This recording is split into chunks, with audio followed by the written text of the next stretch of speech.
Yo soy Miguel Reyes Razo, servidor.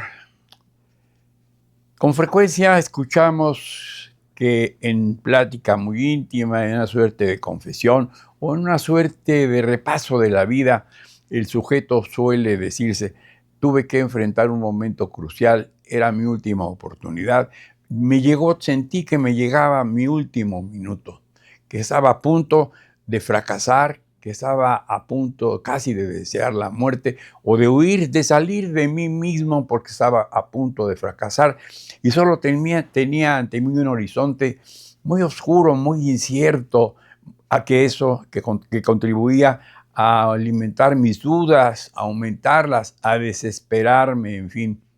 Quizá eso experimenté yo, no tan, no, con ta- no lo juzgué en aquel momento con tanta minuciosidad como puedo hacerlo ahora, casi 60 años después, cuando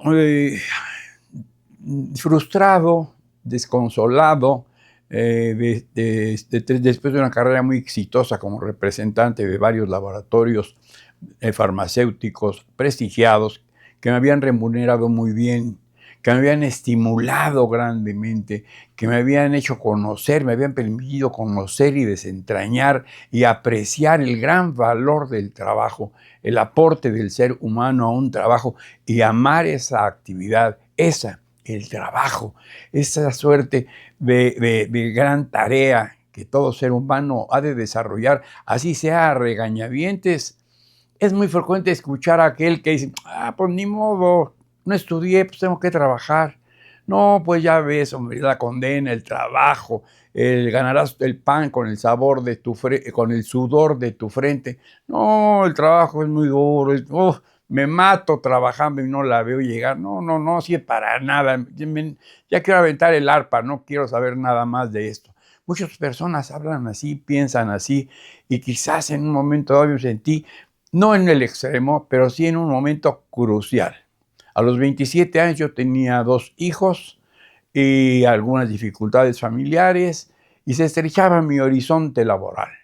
Después de haber sido luminoso, exitoso, empezaba a ensombrecerse por factores muy ajenos, como que un supervisor no sintiera gran simpatía por mí, otro que quisiera que repitiera las cosas con una minuciosidad y una precisión y punto y coma sin variar, sin respirar siquiera, la propaganda de un antibiótico, de un ungüento, de un comprimido o de una tableta. Entonces todo ello había contribuido a oscurecer ese ambiente mío de necesidad de trabajar. He dicho, ya he tenido 2 hijos y se anunciaba quizá un tercero, y la estrechez empezaba a asfixiarme. Recordé que desde niño, desde muy niño, cuando mi madre me enseñó a leer y comencé a disfrutar también el sabor de La Isla del Tesoro, por ejemplo, las aventuras de Jim Hawkins a bordo de la goleta La Hispaniola en busca de la Isla del Tesoro, con el capitán Smollett, el caballero Trelawney, el rengo John Silver, su perico sobre el hombro, gritando: piezas de piezas de a ocho, gritaba ese loro en el hombro del pirata John Silver, que luego va a sublevarse y va a desconocer al capitán Smollett en busca de la isla del tesoro. Pues todo eso me había emocionado mucho la vida de los Pardaillán, esa obra de Miguel de Sévaco de 27 tomos que mi madre me había enseñado a leer y que leí de cabo a rabo, y le leía a mi mamá, que le gustaba enseñarme a leer en voz alta, con puntos, comas, inflexiones. Cuidado, ahí hay un signo de admiración, úsalo. Hay un signo de interrogación. Hay un punto y comas que significa que exige una pausa, Miguel, me decía mi madre. Y así sucesivamente, y notaba al instante si era un sonete, si leía sin énfasis, sin emoción, sin dar la inflexión de vida a cada frase, a cada argumento, a cada línea de lo escrito por aquel escritor Miguel de Sévaco. 27 tomos constituían la obra de los Pardaillán. Entonces sí, me asaltaba la gana de escribir. Qué bonito debe ser escribir, qué gran tarea la de un escritor. Y mi madre, que era gran lectora del Quijote de la Mancha, de estos de Sévaco, de la vida de Catalina de Médicis, de la Noche de San Bartolomé, le gustaba la historia de los duques de Venecia, en fin, todo eso me traía, lo traía en el magín desde muy niño. Y cuando conocí por ahí de los 14 años a Fernando Solana, a Luis Suárez, a Ignacio Mendoza Rivera, a Luis Javier Solana Morales y al dueño de la revista Mañana, todos ellos allí en Juárez 88. Todavía existe el edificio, es el edificio Avenida, en Juárez 88, en esta Ciudad de México, entre Humboldt y Valderas. En el cuarto piso estaba la revista Mañana. Su título en los cristales, así manuscrito, Mañana, sale los martes. Llegué a esa revista, me fascinó su mundo, personajes estos que le he descrito a usted, Fernando Solana, a quien conocí en 1954, sería después secretario de Educación, secretario de Industria y Comercio, canciller de México, un nombre notable, notable por todos lados, Fernando Solana Morales. Su hermano Luis Javier, pues fue director de varios periódicos, director del Universal, jefe de prensa del presidente José López Portillo. Pues yo los conocía, muchos de ellos a los 14 años, entonces me emocioné tanto. La gana de escribir, la gana de... Y ya en la secundaria mixta nocturna conocí a un amigo, Julio Fuentes Hinojosa, que venía muy emocionado a contarnos que era novio de una joven, imagínense usted de quién, de la hija de Carlos de Negri, Danay de Negri, tenido y reconocido como el reportero de la República, famosísimo por muchos motivos, pero un gran reportero, políglota, de gran presencia, tenía roce internacional, en verdad, muy apreciado, un personajazo por muchos costados y por muchas luces y sombras de Carlos de Negri. Animado porque era novio de la hija de Carlos de Negri, Julio Fuentes Hinojosa propuso a un grupo de amigos que hiciéramos un periódico en la secundaria mixta, nocturna, Gabino Barreda. Y lo hicimos y me designó a mí ser el subdirector. La gerencia recayó en Mario Andrés Vizcaíno, la jefatura de redacción en Eduardo Ugalde Guillén. A mí, como he dicho, se me reservó la subdirección y el director se lo apropió el propio padre de la idea, Julio Fuentes Hinojosa. Nuestra buena relación cuando surgió el Chispazo se fracturó cuando yo encontré un día de manos a boca al doctor IQ. Sí, usted debe recordar al doctor IQ. Tenía un programa, El Banquero Mental. El hombre de la eterna sonrisa amable, el doctor IQ. Famoso porque hacía una serie de preguntas, se presentaba en un cine de cualquier barrio de la Ciudad de México, de clase media un poco alta, como el Cine Estadio, que luego se convirtió en el Teatro Silvia Pinal y ahora es una iglesia ahí en la colonia Roma. Pues pongo por caso el Cine Estadio en ese rango de la sociedad mexicana de los 50. Entonces hacía una pregunta y decía, dispersaba ayudantes, decía, abajo a mi izquierda, aquí tenemos un caballero, doctor. Y entonces dígame usted por qué es la bandera mexicana de rojo, blanco y colorado. Y no sabía por 50. Repartía dinero al que acertaba. Y un día llego a una puerta y toco y sale el doctor IQ. Y se me ocurre decirle, oiga, doctor, fíjese que en la escuela secundaria mixta nocturna Gabino Barrera tenemos un periódico que se llama El Chispazo. Me da una entrevista. ¿Cómo no? Al día siguiente fue a entrevistarlo. Debo decir que fue más bien una biografía, me contó lo que él quiso de sí mismo y llegué con Julio y dije, ya la tengo. Se rascó la cabeza, lo pensó mucho y me dijo, es que no es posible lo que va a pasar aquí. No es posible que tú eres el subdirector, tengas una entrevista que no tengo yo, que soy el director, dijo Julio. Entonces me obligó a admitir un epígrafe que decía, los directivos del Chispazo, Julio Fuentes Hinojosa y Miguel Reyes Razo, entrevistamos al doctor IQ. Aquello me molestó mucho. Y poco después se repitió al encontrar en idénticas condiciones a la escritora, a la gran narradora, a una mujer que estremecía a la sociedad mexicana, Pita Amor, Guadalupe Amor. El día que la conocí, jamás imaginé que muchos años después, bastantes, unos 20, al día siguiente de la muerte de mi padre, la encontraría en un restaurante al que llegó exclamando, aléjese de mí, su aliento me resulta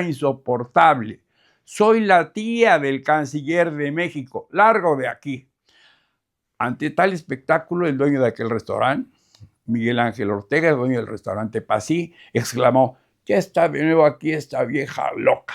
Le pedí entonces: no, Miguel Ángel, esa se llama Pita Amor, ha perdido la razón, cierto, pero está muy en mi vida. Me dio una entrevista a Pita Amor en el año 57. Y de verdad, esa sí ya fue una muy buena entrevista. Aclaro aquí que yo no estudié periodismo, aclaro aquí que a lo mejor yo no tengo más estudios que los de la primaria, formalmente y con el certificado debido, aunque cursé la secundaria, y aquí luego hice la carrera de profesor de normalista, pero todo eso se perdió, todo eso se esfumó en este afán de contar historias. Así que cuando Julio Fuentes reincidió y se volvió a firmar con doble firma, con doble epígrafe, los directivos del Chispazo, entrevistamos a la poetisa Guadalupe Amor, yo le dije adiós y me puse a hacer mi propio periodiquito estudiantil. Y aquí que en esos días conocí a la embajadora de Cuba en México, la primera embajadora del comandante Fidel Castro, la primera de la Revolución Cubana en 1959, y yo había colaborado mucho, esa es otra historia, con los revolucionarios cubanos exiliados aquí por el gobierno de Fulgencio Batista, y había contribuido al movimiento Para Cuba que sufre, según la frase de José Martí. Y aquí que 23 días después de la caída de Batista, del ascenso de Fidel Castro Ruz, estaba yo rumbo a La Habana, Cuba, para entrevistarlo. Tenía entonces 19 años, era enero de 1959. Cuando regresé de aquel viaje a Cuba, algún amigo me ofreció presentarme con personas del periódico Novedades. Pero la verdad no tenía yo contemplado mi horizonte a esa edad, a los 19 años. Decidí entonces inscribirme en la carrera para ser profesor normalista, en lo que determinaba, era entonces tenida esa carrera como trampolín. Muchos jóvenes de ambos sexos, muchachos, muchachas, estudiaban la carrera de profesor, lo cual les aseguraba un ingreso bajo, modesto, pero lo bastante como para mantenerse una o dos personas y proyectarse con mayor visión, con mayor conocimiento, con un estímulo y con ansias de saber y con algún saber ya que le diera cimiento a la pretensión de estudiar más y mejor. Se elegía entonces la paidología, se elegía la psicología y ir a la normal superior para ser catedrático en historia, en la literatura, en algunas de las humanidades. No era lo mío. Y entonces, cuando terminé también esa carrera de profesor y había tenido un empleo modesto en dos compañías de seguros, la Azteca y la Nacional de Jack Riverol y de Adolfo I. Riverol, al llegar el año 62, decidí que tenía que trabajar con urgencia y mantenerme ya, tenía 21 o 22 años y había que ir a trabajar duro. Y tuve el privilegio de entrar a trabajar en laboratorios Gedeón Richter. Me costó muchísimo trabajo obtener esa plaza, pero de ahí, como dije al principio de esta intervención, pude gozar, disfrutar, hallar la finura, la exquisitez del trabajo, el fruto, no en la mera quincena, no en el pago del trabajo, no, en el contento de su realización, de su proyección, de la aspiración de ser y de convencer, decir, soy muy bueno, que yo creo, siento, todo hombre cuando realiza tal tarea dice, qué bueno soy muy bueno. En nuestros términos más populacheros, si se quiere, soy muy chicho, hago las cosas muy bien. Y llegamos a ser hasta vanidosos, sobre todo si tenemos 20 y tantos años.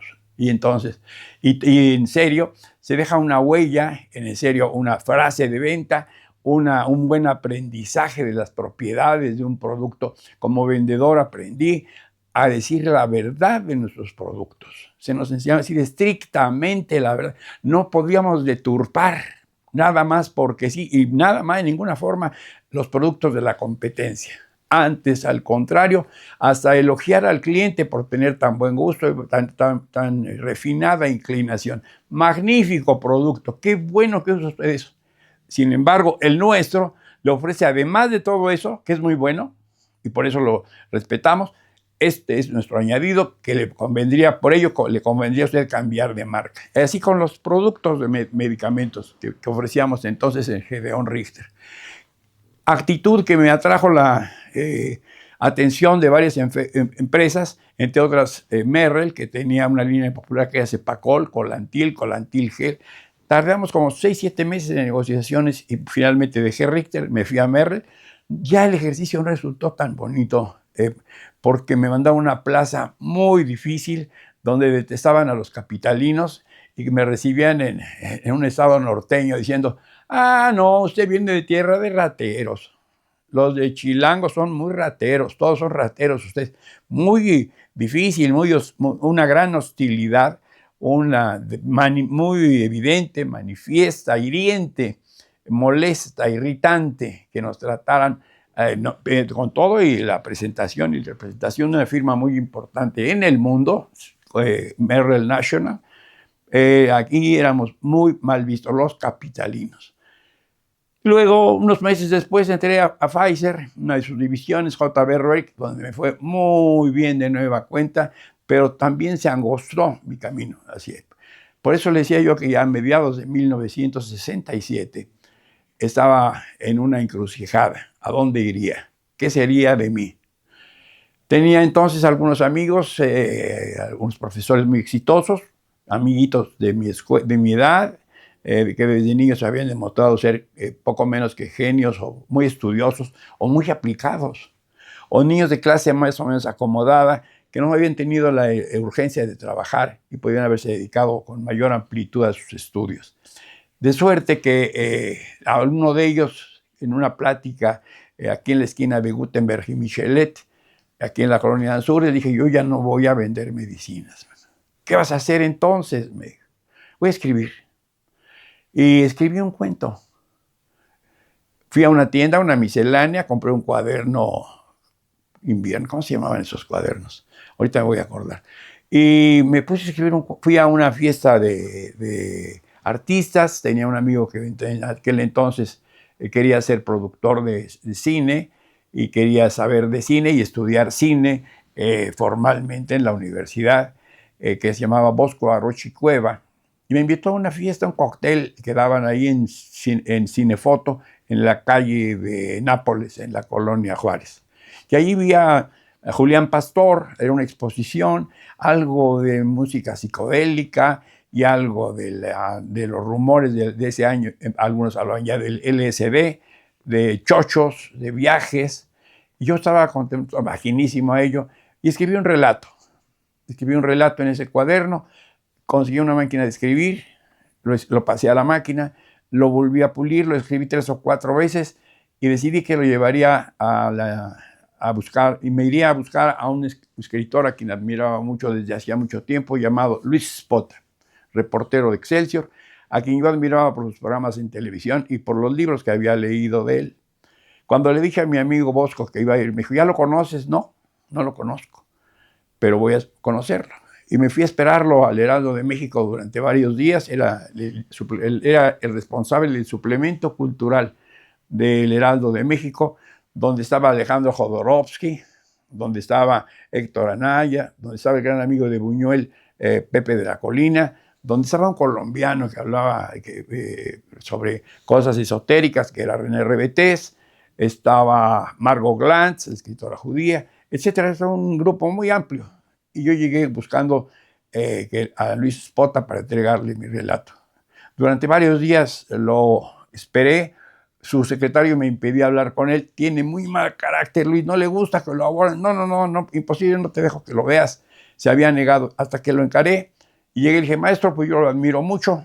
Y me dijo: no me importa eso. Era así, ciertamente impaciente, pero era una gran persona, Luis Spota.